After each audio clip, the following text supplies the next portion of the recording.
हाँ जी, नमस्कार फ्रेंड्स। सुधार एजुकेटर के इस यूट्यूब प्लेटफॉर्म पर एक बार फिर से आपका स्वागत है। मेरा नाम है विक्रम सुधार। तो चलिए शुरू करते हैं। सबसे पहले भाई, जिस वीडियो बनाने का जो मेरा मकसद है वो ये है कि जो हरियाणा के अंदर जितने भी टेक्निकल भर्तियां हैं वो सारी की सारी सीईटी के थ्रू सरकार करवाने जा रही है।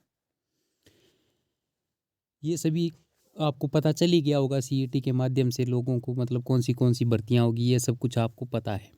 पर आप लोगों को मैं कुछ जानकारी देना चाहता हूँ जिससे आपको पता चल जाएगा भी टेक्निकल जितनी भी भर्तियां हैं वो सीईटी के माध्यम से क्यों नहीं होनी चाहिए या सीईटी में उसको क्यों नहीं इंक्लूड करना चाहिए।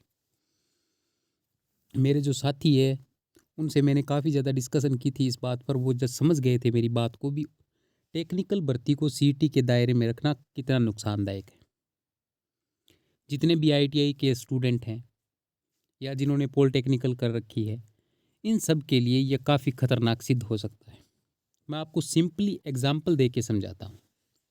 देखिए, अगर आपने आईटीआई इलेक्ट्रीशियन कर रखी है, मान लीजिए आईटीआई इलेक्ट्रीशियन कर रखी है, तो आपने 2 साल सिर्फ इलेक्ट्रीशियन की ही थ्योरी पढ़ी है और कुछ नहीं पढ़ा। ठीक है। अब हो क्या रहा है, सरकार ने ये कर दिया कि आपको सीईटी का जो पेपर फर्स्ट है वो निकालना पड़ेगा, जिसके अंदर 14-15 सब्जेक्ट होंगे, जिसके अंदर कंप्यूटर होगा, इंग्लिश होगी, हिंदी होगी, एनिमल हस्बेंड्री होगी, इन्वायरमेंट होगी, हरियाणा जीके आएगी, मैथ आएगा, रीजनिंग आएगी, हिस्ट्री आएगी, जियोग्राफी आएगी, वर्ल्ड जियोग्राफी आएगी, करंट अफेयर आएगा, जनरल अवेयरनेस आएगी। सब कुछ तुम देंगे। आप मुझे ये बताइए, आपने सिर्फ इलेक्ट्रीशियन की थ्योरी की है और आप सिर्फ टेक्निकल भर्ती के लिए ही एलिजिबल होना चाहते हैं, तो फिर सीईटी की आपको ज़रूरत क्या है? क्यों सरकार सीईटी पर जोर दे रही है जब इन्होंने इलेक्ट्रीशियन के अंदर सिर्फ इलेक्ट्रीशियन ही पढ़ा है? इलेक्ट्रीशियन की थ्योरी आप क्यों नहीं पूछते इनसे? आप उसके ऊपर जोर दें। पहले ही भारत में जो असमानता है, एजुकेशनल असमानता है, वो इतनी ज़्यादा है और अब ये एजुकेशनल असमानता को बढ़ाने पे तुले हुए हैं। उसको कम तो इन्होंने क्या करना है। एक छोटी सी एग्जांपल आपको और देता हूँ।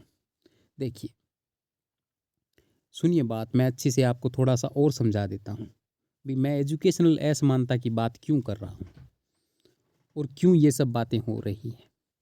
सुनिए बात, 2 स्टूडेंट हैं, एक ए है एक बी है। जो ए है इसने +2 के बाद में जेबीटी करी 2 साल की, और एक बी स्टूडेंट है जिसने +2 के बाद में बीएससी करी, फिर एमएससी करी, उसके बाद में इसने बीएड करी, उसके बाद में इसने एचटेट पास किया, नेट को पास किया। ये सब इसने किया। इसने लगभग 3 2 5 2 7 और 1 साल इन दोनों के अंदर इसने लगा दिए 8 साल, और लगभग 20 से 22 लाख रुपए इस पे इसने खर्चा लगा दिया। 8 साल इसने लगाए।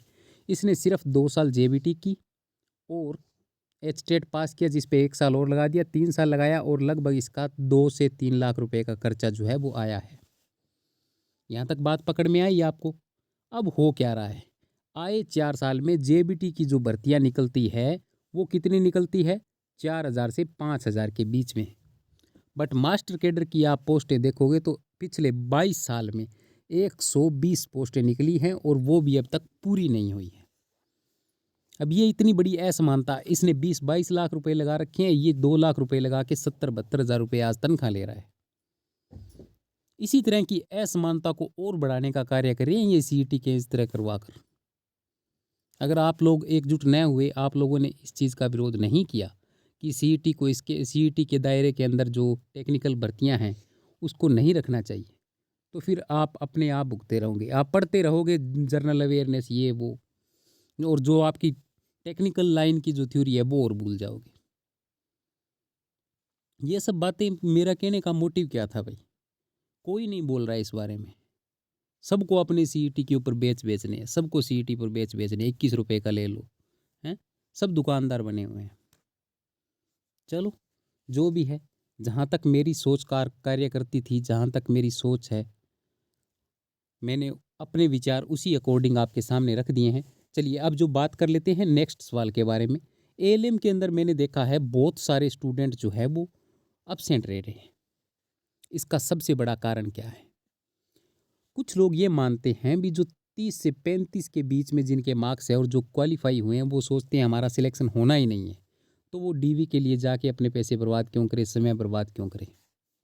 अरे भैया आप जाओ, क्या पता वेटिंग के अंदर आ जाओ, क्या पता इतनी ही कट ऑफ जाए। ये सोच काफ़ी गलत है। तो अगर जो अब्सेंट कैंडिडेट है, मेरी उनसे विनती है कि अगर आपने इस तरह तरीके से कोई कार्य किया है तो जैसे ही अब नेक्स्ट मौका आपको मिले आप डीवी के लिए ज़रूर जाएं। कुछ लोग मुझे आज ही मिले थे, वो बोल रहे थे जी ये बता रहे हैं इतनी बड़ी कट ऑफ जाएगी तो हम जाकर क्या करें, हम क्यों अपना पैसा बर्बाद करें, या हमें ये काम है वो काम है, इस तरह के बहाने वो बना रहे थे। और कुछ की जेन्युइन प्रॉब्लम भी थी।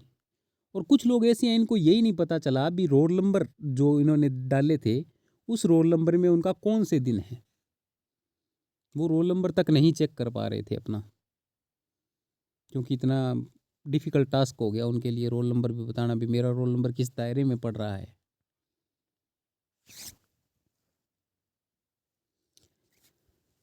तो ये काफ़ी निराशाजनक रहा है।